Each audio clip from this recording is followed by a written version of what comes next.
Since the 1950s, Seventh-day Adventists have become some of the most highly studied populations in the world. More than 140 scientific papers have been published, using tens of thousands of Seventh-day Adventists as subjects.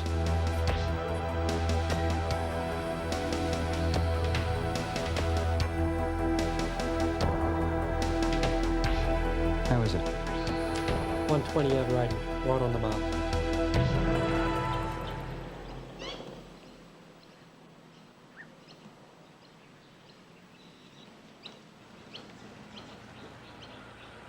And the singular cause of all this attention, it's the discovery that the Seventh-day Adventist lifestyle leads to increases in life expectancy of 6 to 8 years and a dramatic reduction in premature death rates from all causes, including the two leading killers in Western society today, heart disease and cancer.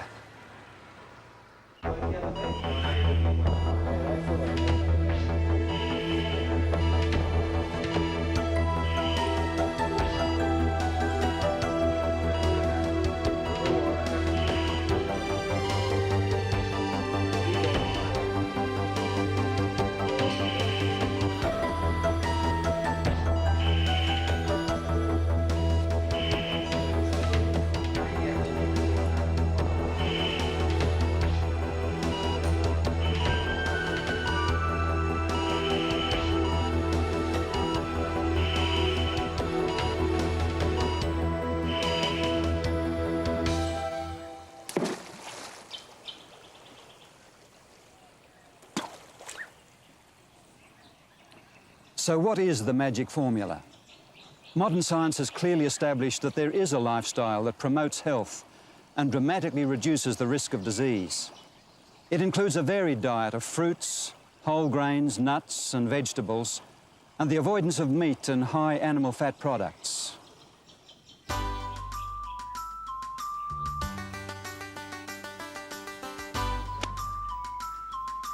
But equally important are adequate sleep, exercising in the open air, drinking plenty of water, and abstaining from the use of tobacco, alcohol, coffee, tea, and other drugs.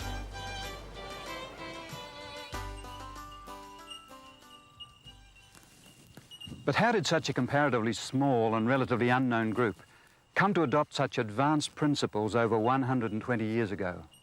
After all, midway through the 19th century, no one even understood the cause of disease. Proof for the germ theory was yet in the future. There were no X-rays, aspirin, antibiotics, or antihistamines. Diphtheria, yellow fever, typhoid, cholera, and smallpox flourished. Tuberculosis, known as the White Plague, was the leading cause of death in the urban northeast of America and was accepted as a form of divine affliction. Malarial fever, called the ague, was considered a normal condition of westbound settlers. But even more bizarre than the diseases themselves were their supposed cures. To relieve their patients' sufferings, physicians prescribed calomel, or chloride of mercury, strychnine, arsenic, mercury, saltpeter, opium, alcohol, and tobacco.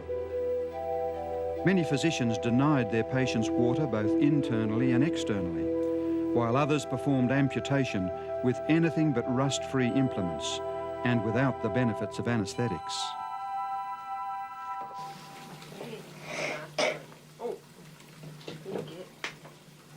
Night air was considered dangerous. Windows and doors were kept closed for fear of catching cold. Blinds were drawn to avoid fading the furniture, while urban dwellers rarely exercised or bathed.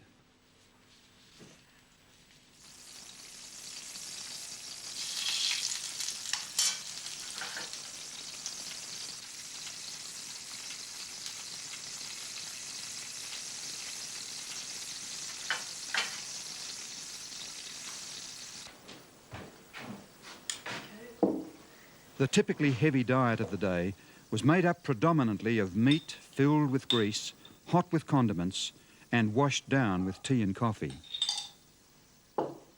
Most people ate large quantities of food at any hour of day or night. The use of tobacco was widespread, even being defended by many physicians as a stimulant to the lungs, and its smoke a cure for bronchitis.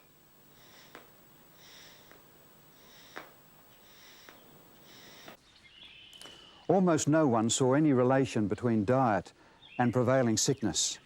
Pioneer Adventist missionary J.N. Andrews expressed the near universal belief that the diseases people suffered were, and I quote, "for the most part wholly beyond our control and ordered by God's hand." I say almost no one, for in the midst of this medical confusion, a few voices were calling for reform. Men like Sylvester Graham, who became the leader of the American health movement of the 1830s. He called for a return to nature and natural methods of healing, and recommended a simple diet, including vegetarianism and especially whole wheat products. Food was to be prepared as free from spices and stimulants as possible. He also condemned tobacco, tea and coffee, alcoholic beverages, and the drugs commonly used in the medicines of the day. Though his reform crusade floundered within 10 years, others soon took it up with renewed enthusiasm. Hydrotherapy, that is healing with water, ice and steam, became popular in America under the leadership of doctors such as James Jackson and Russell Trawl. Both headed water cure institutions and promoted health reform, and both had close relationships with the pioneers of the fledgling Adventist Church.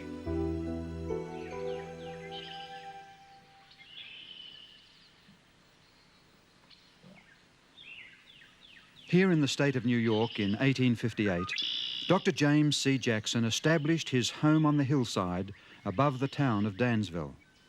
It was the most successful of all the water cure institutions. Jackson published a monthly periodical, Laws of Life, outlining his views. Strongly opposed to the drugs prescribed by his fellow physicians, he treated his patients with natural methods and remedies. He especially emphasized the idea of obedience to natural law and taught that to obey nature is to live. He believed that mistreatment of the body also affected man's moral capacities and therefore weakened the character. During the 1840s and 50s then, there were movements for reforms in health. Yet at the same time, there was also appalling general ignorance and carelessness regarding health and hygiene among most of the population in America. It was at such a time that God chose to alert the Sabbath-keeping Adventists of his concerns for everyone's health and happiness. As in Bible times, he used the prophetic gift. During the years 1844 to 1848, Ellen White received many visions, yet none dealt with principles of health. But in the autumn of 1848, she was shown not only that tobacco was injurious to the health, but that tea and coffee were also harmful. Long before science established the link between tobacco and fatal disease and pointed out the dangers of excessive coffee consumption, many members of the church began to alter their lifestyles in response to her appeals.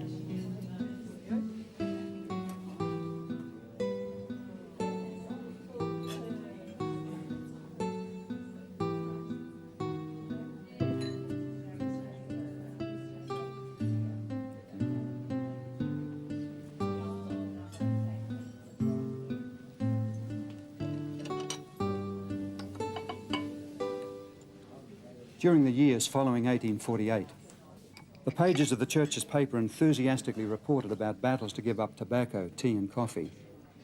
In the late winter of 1854, Ellen White reported another vision that spoke against the rich and greasy foods so common at that time. She also urged people to take special care of their God-given health by observing strict cleanliness of person and surroundings. The town of Otsego is situated about half an hour's drive by car west of Battle Creek. Early in June 1863, James and Ellen White and a number of friends travelled to Otsego and came to this home, which belonged then to Aaron Hilliard. During the Friday evening family worship, Ellen White began to pray for her husband, who was then in poor health, and depressed about conditions in the church at Battle Creek. While praying, she was given a vision which was to make a most significant impact upon the Seventh-day Adventist Church and its message to the world.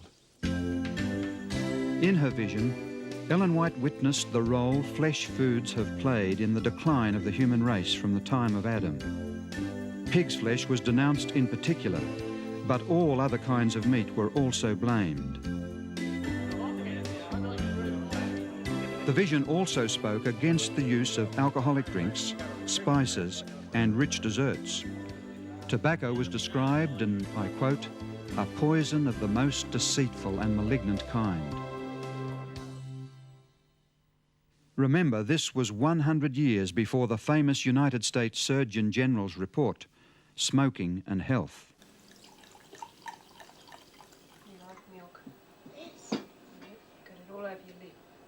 Tea and coffee, she said, had effects similar to those of tobacco, but to a lesser degree. Eating too much even of good food and snacking between meals or just before bed were shown to be distinctly unhealthful. In the treatment of disease, she saw the terrible effects of the drugs of the day, arsenic, strychnine, calomel and others. She said that poisonous drugs could also cause birth defects, a fact tragically confirmed by later scientific studies.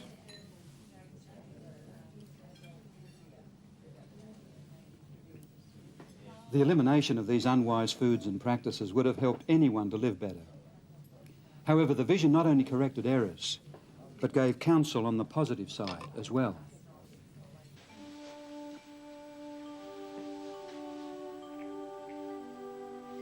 She stressed the importance of drinking lots of water, exercising regularly out of doors, bringing sunshine and fresh air into the home, and bathing daily. Today, this is all pretty much common sense, but it was a strange message to many in the 1860s. A review of denominational literature shows that in the 6 years prior to the vision, half of those whose deaths were recorded in church papers were under the age of 30. Clearly, lifestyle changes were needed, even within the church. As far as Ellen White herself was concerned, she later wrote, "I was astonished at the things shown me in vision. Many things came directly across my own ideas." Nevertheless, she was clear about the implications of the health message. Health reform is one branch of the great work which is to fit a people for the coming of the Lord.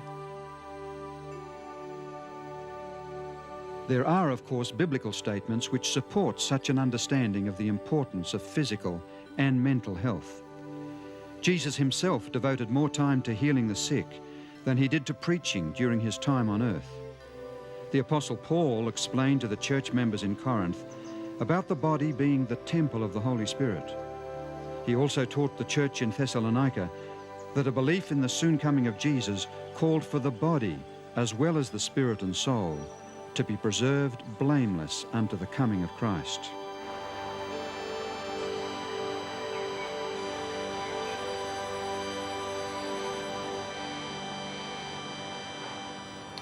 It's not difficult to see that Ellen White's concepts merely serve to magnify the biblical view that each person is accountable to God for the preservation of health. But how much did she rely on her contemporaries for her information?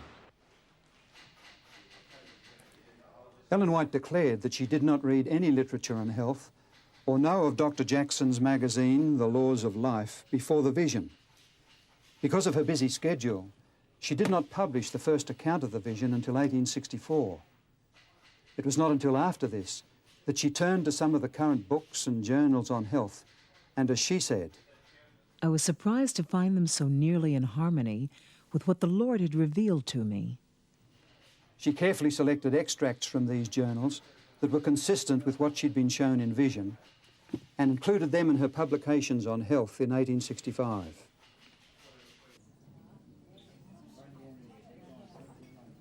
During the years following 1863, more visions were given to Ellen White on the subject of health. It is obvious that they prevented her from promoting the ideas zealously advocated by some writers, since proved to be false. Dr. Trawl, for example, totally banned salt and sugar on the grounds that salt was a mineral poison and sugar was no food at all. Ellen White used a little of both, but warned of their bad effects if used too freely. Concerning salt, she wrote in 1901, From the light given me by God, salt is actually essential for the blood. The whys and wherefores of this I do not know, but I give you the instruction as it is given me.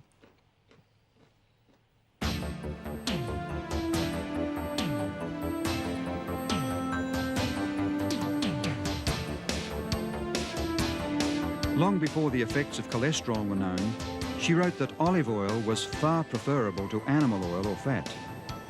She promoted a vegetarian diet, supplemented by a limited use of milk and eggs, long before science confirmed their health benefits.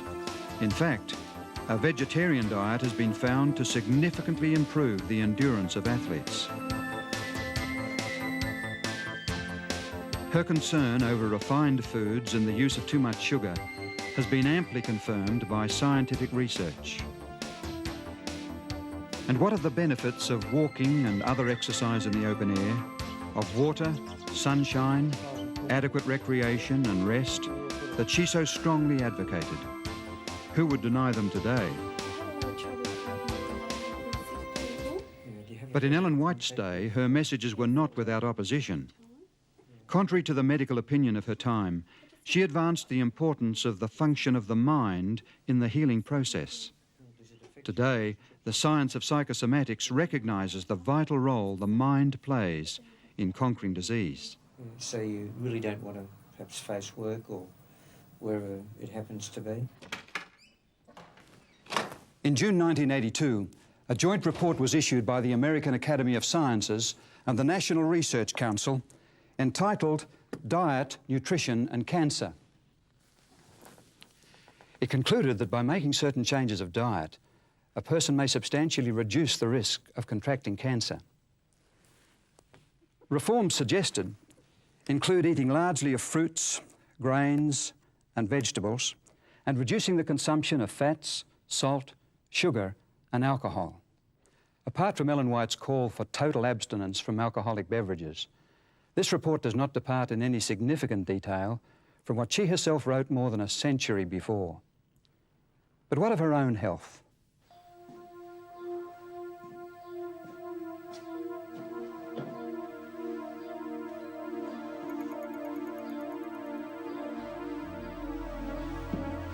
The vision of June 1863 came to Ellen when she was weak, feeble, and subject to frequent fainting spells and dizziness. She suffered throughout her life from heart disease and had been paralysed 5 times before 1870.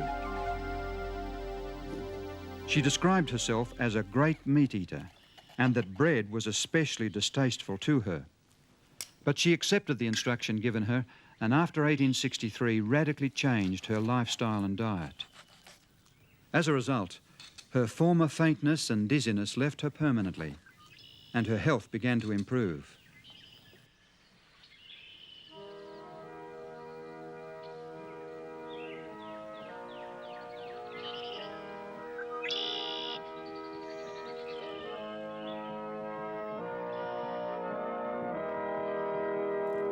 A year or two before Ellen White died at the age of 87, Arthur Spaulding, the storyteller and historian, visited her at Elmshaven.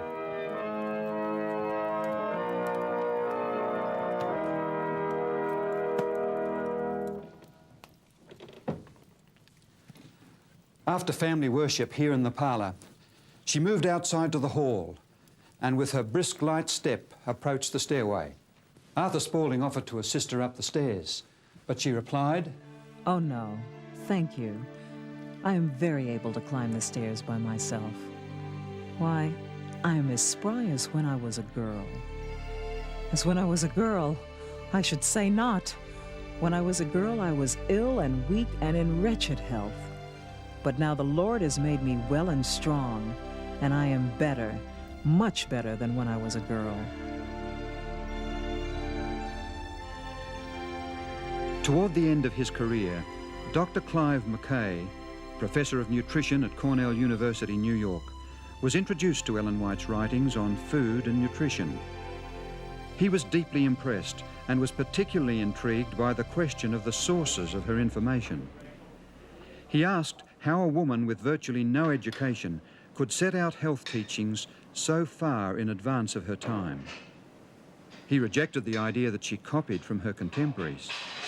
After all, how did she know which ideas to borrow and which to reject among the bewildering array of 19th century theories and health teachings, most of which were quite irrational and have since been discarded? He believed that she would have had to be a most amazing woman with knowledge beyond her times to do this successfully.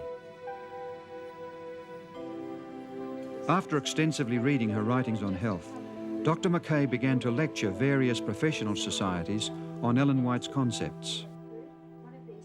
I am impressed with the correctness of her teachings in the light of modern nutritional science, in spite of the fact that her works were written long before the advent of modern scientific nutrition.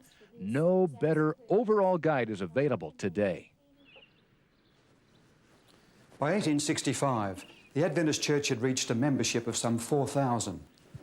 Though it possessed little wealth, it had been reminded in the vision of 1863 that it had a sacred duty to alert others with regard to their health. But how was the church to accomplish this goal?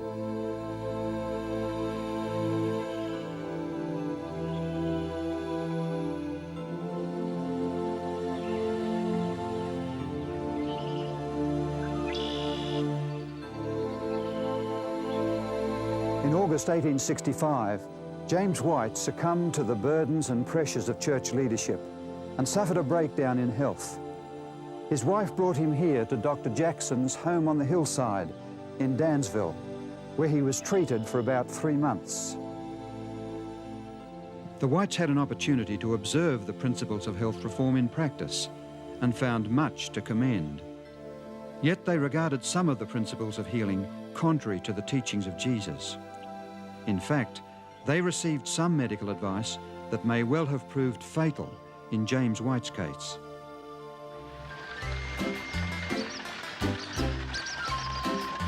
In December, Ellen decided to remove her husband from the Dansville institution, and they journeyed to Rochester in western New York State. Much prayer was offered there on James White's behalf, and on Christmas Day 1865, God responded by giving them a remarkable Christmas present.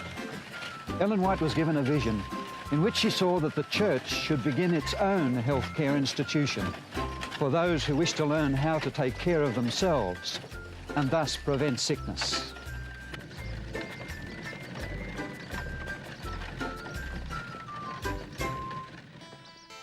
In the following year, a remodeled old house was purchased in the west end of Battle Creek, Michigan, then a flourishing manufacturing town with a population of 5,000. Known as the Western Health Reform Institute, it opened its doors in September 1866 as the first Seventh-day Adventist medical facility in the world. Circulars advertising the institution declared that no drugs whatever would be administered. Natural methods of healing such as water, air, light, heat, food, sleep, rest, recreation, etc. would be employed. By food, they meant a strictly healthful diet consisting of fruits, grains and vegetables. In 1875, Dr. John Harvey Kellogg, a recent graduate from America's prestigious Bellevue Hospital Medical College in New York, joined the staff of the Institute. He had been encouraged and financially supported in his medical training by the Whites. In the following year, at the age of 24, he was appointed medical superintendent of the Institute, a position he retained for the next 67 years. In 1877, the Institute became the Battle Creek Medical and Surgical Sanitarium. It was the same year that Louis Pasteur presented his germ theory to the French Academy of Sciences. The face of medicine was about to experience change, and Dr. Kellogg would play a major role. As the reputation of the sanitarium spread, its buildings were considerably enlarged, and by 1885 it was the largest institution of its kind in the world. During the late 1890s, its staff numbered nearly 1,000. Kellogg became widely known as administrator, physician, surgeon, author, lecturer, inventor, and food manufacturer. He kept abreast of all the latest developments in medical knowledge by extensive reading and travelling to Europe to study under the leading physicians there. He was the author of nearly 50 books with a circulation of over 1 million copies. Some were the first authoritative scientific works ever published in America in their respective fields. He founded a medical college and during his lifetime performed more than 22,000 operations, the last when he was 88 years old. His surgical operations were so neat that the Kellogg scar became a trademark. He conducted over 5,000 public lectures to hundreds of thousands of Americans. Dressed in white, he spoke regularly in the sanitarium on the latest medical progress and the system of healthful living he spent his life promoting. He invented many types of apparatus for the treatment of the sick, including this mechanical horse. President Coolidge used one for daily exercise at the White House.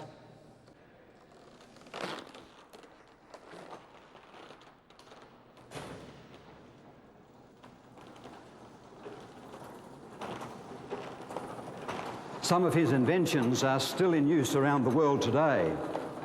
Get up, boy.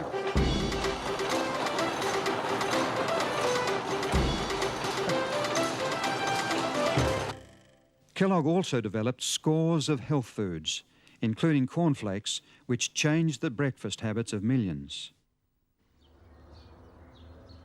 After the disastrous fire which destroyed the sanitarium in 1902, Kellogg determined to rebuild bigger and better, although this was contrary to the advice of Ellen White and other church leaders. His new sanitarium still stands in Battle Creek today, but is now owned by the United States government.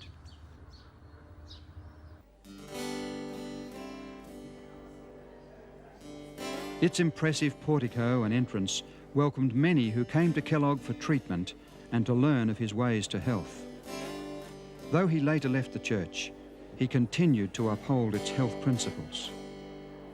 Famous visitors during the more than 60 years of his superintendency included industrialist and financier John D. Rockefeller Jr., author George Bernard Shaw, inventor Thomas Edison, Soviet writer Leo Tolstoy, explorer to the polar region Raoul Amundsen, the first woman to fly solo across the Atlantic, Amelia Earhart, and President William Howard Taft, who registered as patient number 100,000. In 1891, Kellogg was asked how the Battle Creek Sanitarium was able to keep 5 years ahead of the rest of the medical profession. Kellogg replied that if something new was advocated, he instantly adopted it if it agreed with the philosophy and principles of health promoted by Ellen White.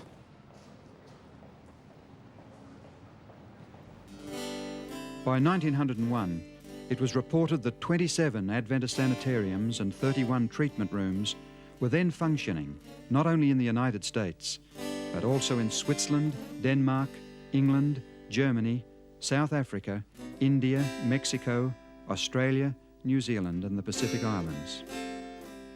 Ellen White lived in Australia from 1891 to 1900.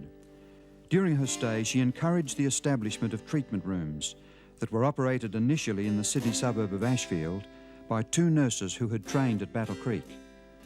Later, the location changed to Summer Hill, where it became a medical and surgical sanitarium. In July 1899, Ellen White called for the building of a sanitarium away from the centre of Sydney that would uphold spiritual values and sound principles of physical and mental healing. Later that year, she was among the group who travelled from Thornley Station, a northern suburb, by way of the bush track around Dog's Head Rock to inspect a 75-acre property that was the highest land in the Sydney area. During the next few years, a 100-bed sanitarium was built. It was officially opened on January the 1st, 1903. Replaced in 1973 by this modern 304-bed facility, the Sydney Adventist Hospital is committed to the principles of clinical excellence, united with a Christian healing ministry.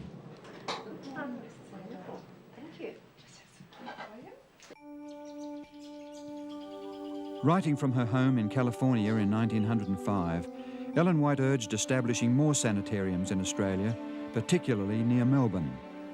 In Warburton, about an hour's drive east of Melbourne, a small sanitarium was opened in 1910.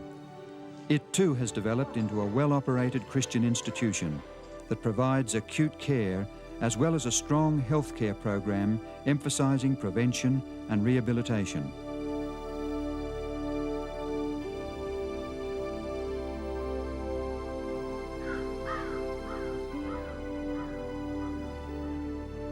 It was in Southern California, however, that Ellen White was to most noticeably influence the church's developing Christian healing ministry. She lived here in her home, Elmshaven, in Northern California, for the last 15 years of her life. During that time, she was given many night visions concerning the work of the church. In one such vision in 1902, God revealed to her that in Southern California, there were unoccupied properties in the country suitable for sanitarium purposes and for sale at a price far below the original cost. Not long after this, a 3-story building on beautifully landscaped grounds in Paradise Valley near San Diego became available for sale. It had been used as a sanitarium and originally cost $25,000, but was now being offered for $12,000 because of lack of water. Negotiations followed for some 18 months until in 1904 the price was lowered to $4,000, far below the original cost, just as Ellen White had predicted.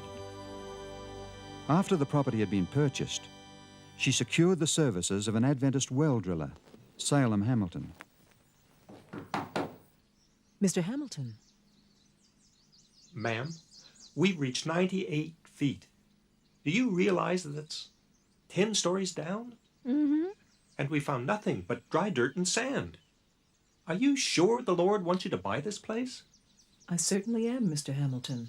3 times I was shown in vision that we should secure this property. Well, that's good enough for me, I guess. The Lord wouldn't give us an elephant without providing water for it to drink, would he, ma'am?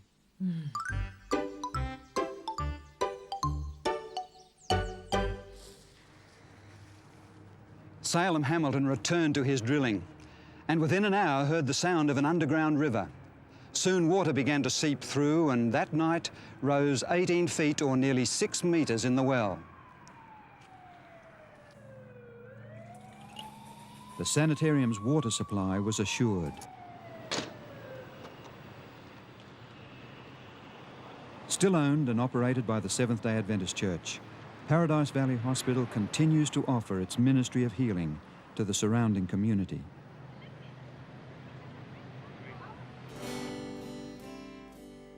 In April 1904, Ellen White urged that a sanitarium should be secured and operated near Los Angeles in some rural district. In Glendale, a suburb of Los Angeles, a 3-story building on 5 acres of land, representing an initial investment of $50,000, was offered to the church for $26,000. In 1904, it was purchased for $12,000, far below the original cost. After its purchase, Ellen White challenged its managers with the words, Spiritual as well as physical healing is to be brought to those who come for healing. words that still motivate the operation of the hospital today.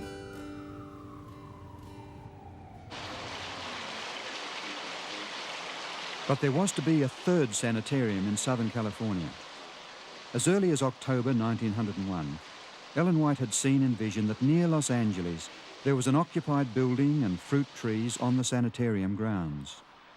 This vision was so real to her that she seemed to be walking about the grounds, talking with the patients, and living there herself.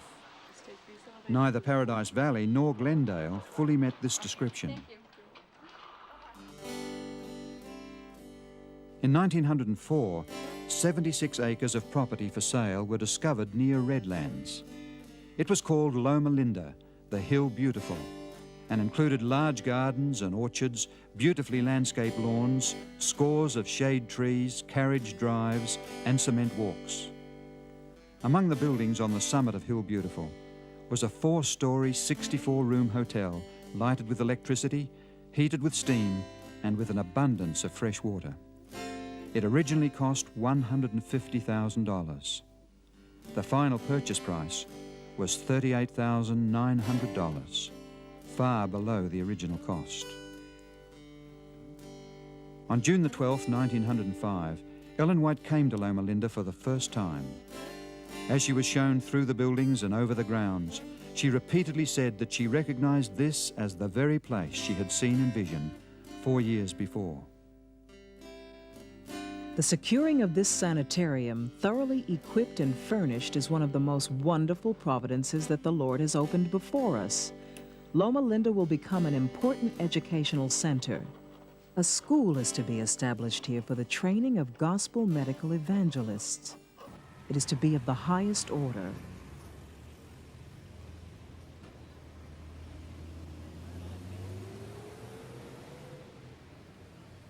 Those who founded it had little money, but they possessed a fortune in faith, faith in God and in His power to bring health and hope to the suffering. Today, as Loma Linda University, it operates as one of the largest schools of medicine in the western United States and is at the forefront of medical knowledge and research. This proton accelerator, developed for the treatment of cancer, is the first of its kind in the world. Along with the hundreds of other Seventh-day Adventist healthcare institutions around the world, the goal of Loma Linda Medical Center is not just to make men and women well physically, but through a ministry of Christ-like compassion and selfless service, to bring them into spiritual healing and into union with God and prepared for the soon coming of Christ. Such a goal reflects the overruling purpose of the Seventh-day Adventist healthcare program as revealed to the Church through the prophetic gift bestowed upon Ellen White. That purpose involves much more than adopting a vegetarian diet or choosing not to smoke or drink alcohol. It is concerned not only with the cure of disease, but also its prevention. Its example and motivation come from the infinite love of Jesus, the divine Good Samaritan, who came to a world of sickness, pain and death to bring healing, physical, mental and spiritual. Today, he bids us to follow in his steps.